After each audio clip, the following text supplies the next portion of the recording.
आज हम पढ़ते हैं चैप्टर 5 अंडरस्टैंडिंग एलिमेंट्री शेप्स का इंट्रोडक्शन पार्ट 4 क्वाड्रिलेटरल्स। अच्छा, हम लोगों ने प्रीवियस टॉपिक्स में पढ़ रखा है ट्रायंगल क्या होता है। ट्रायंगल क्या होता है? जिसकी 3 साइड्स होती हैं।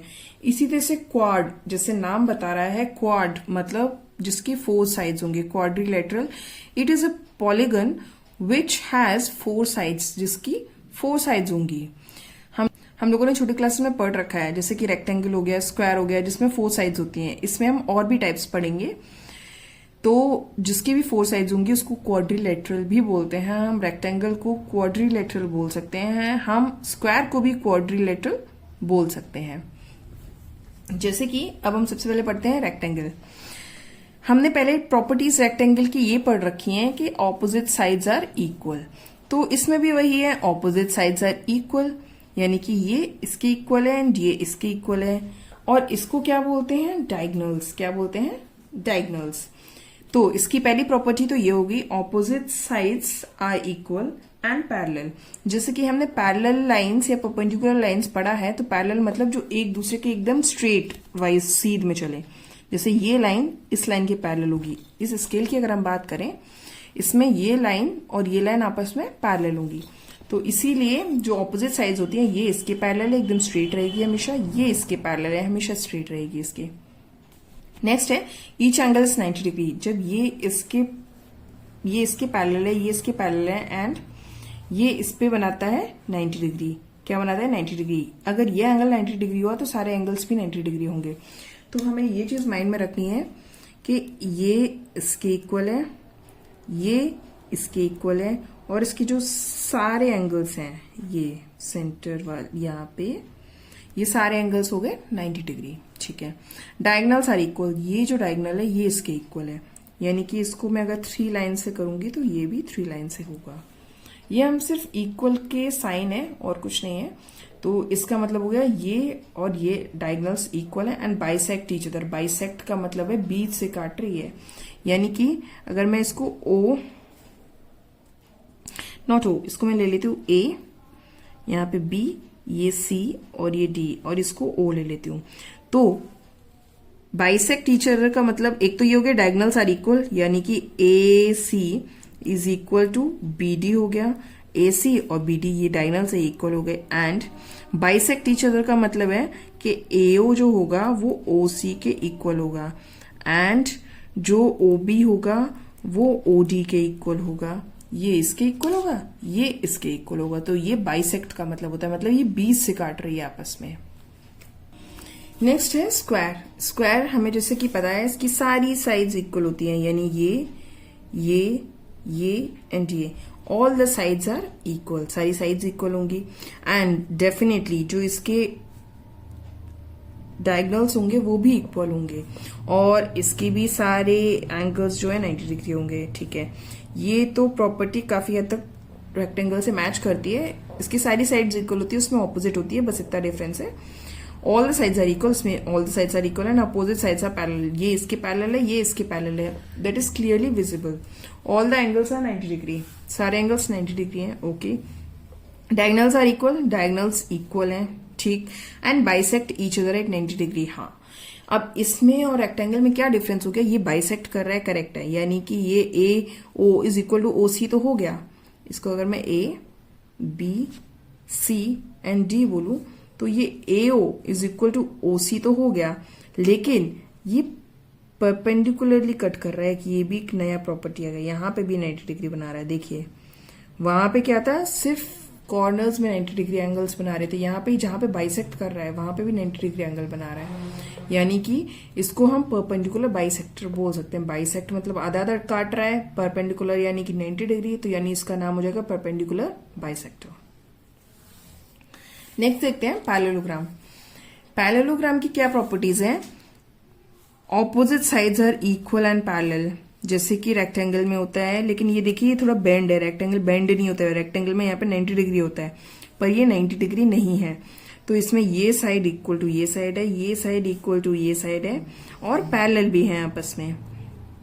ऑपोजिट एंगल्स आर इक्वल, इसमें क्या बोला गया है? अगर ये एंगल जैसा है वैसा ही ये एंगल भी है, ये एंगल जैसा है वैसा ही ये एंगल है, 90 डिग्री नहीं है। मतलब इसमें ये चेंज आ गया। Next, diagonals bisect each other. Diagonals को इक्वल नहीं बताया गया है। ए, बी, सी और डी अगर मैं कहती हूं तो इसका मतलब ये हो गया, जो ए सी है is not equal to A C is not equal to B D. लेकिन जो रेक्टेंगल में था A C is equal to B D था, इसमें इक्वल नहीं है। इसमें लेकिन क्या कर रहा है, यहाँ पे ये साइड और ये साइड इक्वल है, और यहाँ पे ये साइड और ये साइड इक्वल है, यानी कि लेकिन AO is equal to OC है and BO is equal to OD है। मतलब ये बाइसेक्ट तो कर रहा है बट ये इक्वल नहीं है, और 90 डिग्री पे भी बाइसेक्ट नहीं कर रहा है, जो कि स्क्वायर में था। स्क्वायर में सारी चीजें 90 डिग्री, सारी चीजें इक्वल, सारी चीजें पैरेलल, इस टाइप का। इसमें ऐसा नहीं है। नेक्स्ट आता है रोम्बस। देखिए, रोम्बस और पैरेललोग्राम काफी सिमिलर दिख रहा है। एक चीज डिफरेंस है, जो पैरेललोग्राम है वो थोड़ा बहुत सिमिलर टू रेक्टेंगल है क्योंकि उसके ऑपोजिट साइड्स इक्वल है। ये रोम्बस है, थोड़ा बहुत इक्वल टू स्क्वायर है क्योंकि इसकी all the sides are equal है, क्योंकि स्क्वायर में भी ऑल द साइड्स इक्वल होती हैं। ठीक है, अब इसमें भी हम नेमिंग कर देते हैं A, B, C and D। ये भी हमें देखो बेंड दिख रहा है थोड़ा सा। अगर ये बेंड है तो ऑब्वियसली एंगल्स 90 डिग्री नहीं है। तो इसमें क्या बोला गया, all the sides are equal and opposite sides are parallel. Opposite sides parallel हमें दिख रहे हैं, ऑल द साइड्स इक्वल भी दिख रहे हैं, ऑपोजिट एंगल्स आर इक्वल। देखिए, जो पैरेललोग्राम में सीन था वही इसमें है, ऑपोजिट एंगल्स आर इक्वल। अब ध्यान देने वाली बात यह है कि वो 90 डिग्री तो नहीं है ये दोनों, लेकिन ऑपोजिट एंगल्स इक्वल होंगे। ठीक है, अब इसमें क्या है, उसमें क्या दिया हुआ था कि जो डायगोनल्स है वो बाइसेक्ट कर रहे हैं, एक दूसरे को बीच से काट रहे हैं। इसमें बाइसेक्ट का नहीं लिखा है, इसमें है डायगोनल्स आर परपेंडिकुलर बाइसेक्टर। मतलब बाइसेक्ट तो कर ही रहे हैं लेकिन 90 डिग्री पे बाइसेक्ट कर रहे हैं। देखिए, यहाँ पे कहीं पे तो 90 डिग्री आया, एंगल्स में नहीं है, लेकिन यहाँ है। तो क्या बोलेंगे, AC is not equal to BD। जो इनके डायगोनल्स हैं वो इक्वल नहीं है, बट जो ये है ये परपेंडिकुलर बाइसेक्टर है, यानी कि AO is equal to OC तो है and BO is equal to OD है, एंड ये परपेंडिकुलर भी है, यानी कि हम इसमें एंगल COB को हम 90 डिग्री भी बोल सकते हैं। अच्छा, अभी हम रिवाइज करेंगे, फिर से सब क्लियर हो जाएगा। इतने बार इसको देखो, जैसे जो मैं समझा रही हूँ सारी प्रॉपर्टीज इसमें आ जा रही हैं। एक बार प्रॉपर्टीज समझ जाएंगे, आगे किसी भी क्वेश्चन में कहीं पे कोई डाउट नहीं होगा। सारी चीजें आंखों के सामने होंगी, क्लियर होंगी बिल्कुल। फिर से रिवाइज कर लेंगे, एक बार देख लेते हैं सारा। पहले ट्रेपीजियम। ट्रेपीजियम थोड़ा नहीं, काफी अलग है। देखिए, इसमें क्या है, हमें डायग्राम देखकर ही पता चल रहा है कि इसकी साइड्स कुछ इक्वल नहीं दिख रही हैं हमें।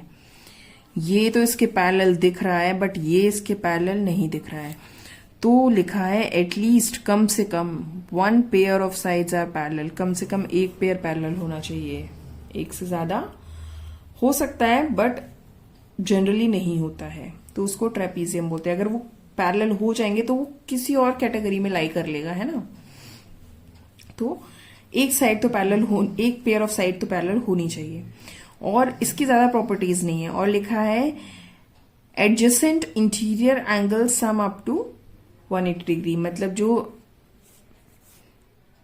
एडजेसेंट इंटीरियर एंगल्स है ये और ये,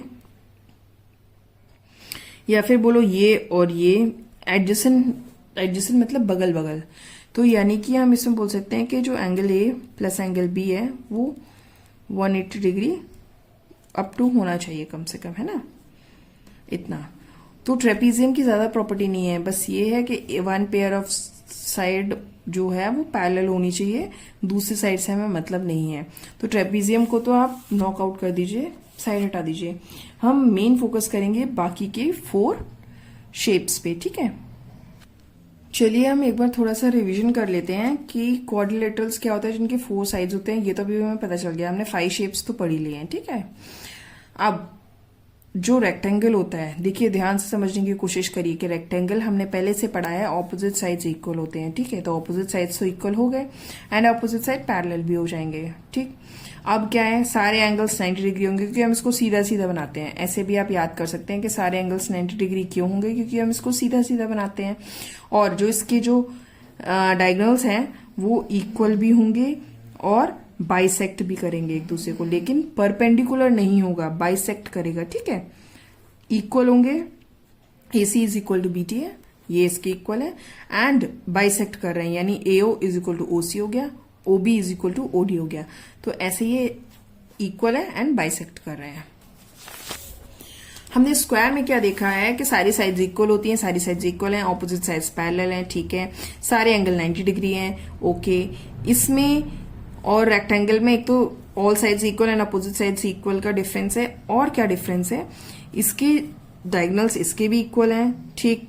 इसके भी बाइसेक्ट कर रहे हैं, AO is equal to OC हो जाएगा, OB is equal to OD हो जाएगा, लेकिन एट 90 डिग्री, यानी कि इसको हम परपेंडिकुलर बाइसेक्टर बोलेंगे क्योंकि ये 90 डिग्री पे बाइसेक्ट कर रहा है, ओके। तो इसमें और रेक्टेंगल में बस साइड्स का फर्क है कि हमने ऑपोजिट साइड था, इसमें ऑल साइड्स है, और इसमें 90 डिग्री पे बाइसेक्ट कर रहा है यानी कि परपेंडिकुलर बाइसेक्टर है। लेकिन उसमें क्या है, उसमें सिर्फ बाइसेक्टर है, नॉट परपेंडिकुलर बाइसेक्टर, ठीक है। नेक्स्ट आते हैं हम पैरेललोग्राम। पैरेललोग्राम काफी सिमिलर टू रेक्टेंगल है, यानी ऑपोजिट साइड्स इक्वल हो जाएंगे। थोड़ा सा बेंड दिख रहा है, इसका मतलब सारे एंगल्स 90 डिग्री नहीं है, लेकिन ऑपोजिट एंगल्स आर इक्वल हो जाएंगे, ठीक। रेक्टेंगल में क्या पढ़ा था, डायगोनल्स इक्वल हैं, लेकिन इसके डायगोनल्स इक्वल नहीं होंगे, लेकिन बाइसेक्ट उसमें भी था, बाइसेक्ट इसमें भी कर रहा है। तो इसमें और रेक्टेंगल में क्या डिफरेंस है, मैं कंपैरिजन इसलिए कर रही हूं क्योंकि आपको नेक्स्ट वीडियो में पता चलेगा कि इनकी प्रॉपर्टीज को आपस में कंपेयर करना पड़ेगा हमें, इसलिए हम अभी से कंपेयर कर ले रहे हैं।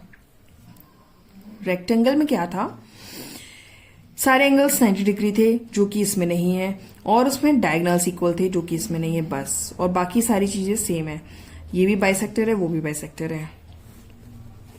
रोम्बस में क्या है, सिमिलर टू स्क्वायर है, थोड़ा सा डिफरेंस है।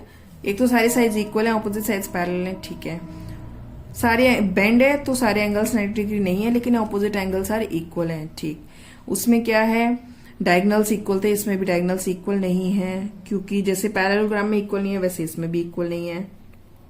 अब इसमें उसमें भी एंगल बाइसेक्टर था, परपेंडिकुलर बाइसेक्टर, तो इसमें भी परपेंडिकुलर बाइसेक्टर है, ये 90 डिग्री पे बाइसेक्ट कर रहा है, यानी कि ये काफी सिमिलर टू स्क्वायर है, पैरेललोग्राम काफी सिमिलर टू रेक्टेंगल है। अब इससे हमें ये पता चल रहा है कि ये 4 शेप्स जितने अभी हमने पढ़े हैं उन सभी में बाइसेक्ट जरूर कर रहा है। स्क्वायर और रोम्बस में परपेंडिकुलर बाइसेक्ट कर रहा है, लेकिन बाइसेक्ट सब में कर रहा है। पैरेललोग्राम एंड रेक्टेंगल में परपेंडिकुलर बाइसेक्ट नहीं कर रहा है, बट बाइसेक्ट कर रहा है, और इसमें और स्क्वायर में परपेंडिकुलर बाइसेक्ट कर रहा है। पैरेललोग्राम और रोम्बस में क्या हो गया है, इन दोनों में डायगोनल्स इक्वल नहीं है, बाकी स्क्वायर रेक्टेंगल में डायगोनल्स इक्वल हैं। इन दोनों में क्या है, जो ऑपोजिट एंगल्स हैं वो इक्वल हैं, और स्क्वायर एंड रेक्टेंगल में क्या है, सारे एंगल्स 90 डिग्री हैं। ट्रेपीजियम हमारा थोड़ा अलग है कि 1 pair of opposite sides parallel होंगे, और इन adjacent interior angles sum up to 180 degree होगा। तो ये वीडियो ज्यादा लेंदी ना हो पाए, इसलिए हम इसको अब यहीं पे स्टॉप करते हैं। आगे नेक्स्ट वीडियो में हम इसका कंपैरिजन वगैरह हम करेंगे, समझाएंगे, इजी होगा, टेंशन नहीं है, सब समझ में आ जाएगा। अगर आपके डाउट्स क्लियर हो रहे हैं, आपको समझ में आ रहा है, तो फिर please do like, subscribe and share. And अगर आपके डाउट्स आ रहे हैं तो प्लीज कमेंट सेक्शन में आप पूछिए, मैं उनको क्लियर करूंगी। Thank you.